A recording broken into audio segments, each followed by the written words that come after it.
Look at me, I see something and I know that we will be close together. Welcome back. Gifts with a global purpose to stop human trafficking and other victimization. Robert Merrill is here to talk about their mission and their new store. Welcome. It's so good to see you. Thank you. All right. How do you stop human trafficking and other victimization of people through shopping?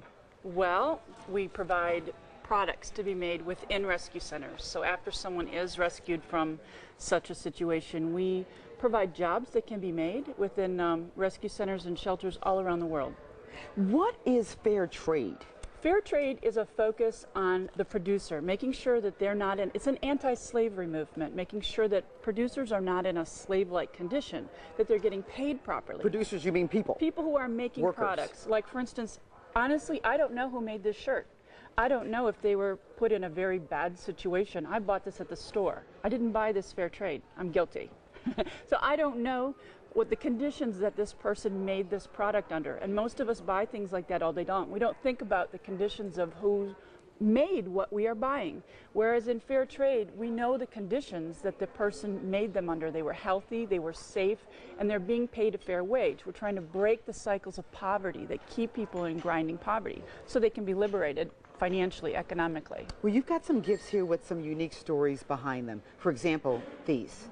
Yes, this is one of the artists in our collective, and his name is Freedom Rodriguez. He works with orphan children in refugee camps in Uganda, and he paints their portraits on recycled library books, which is a very unique surface to be painting on.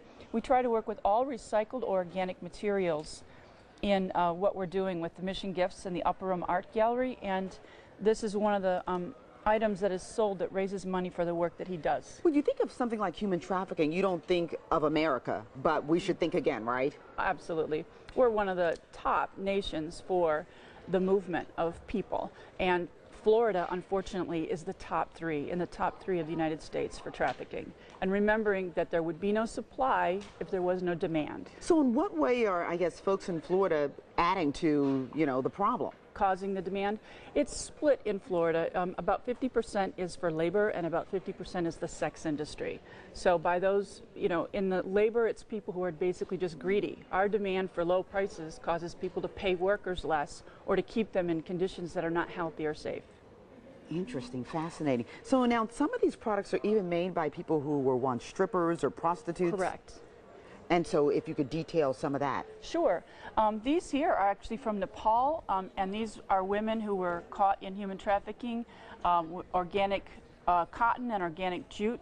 These are men, women, and children, because women aren't the only ones who are victims of prostitution and the sex industry. So this is men, women, and children in Cambodia and Vietnam. And these are recycled fish feed sacks. That's why you see the fish in these bags. Amazing. And then they're made into bags, and these provide finances for the people who are trying to get out and change their lives. Robin, thank you so much for coming in today. If any of these products, and I wish I got to show you a whole lot more, catch your eye, you can find them at 1200 East Las Olas Boulevard in Fort Lauderdale, or check out missiongifts.net. Roxy, over to you.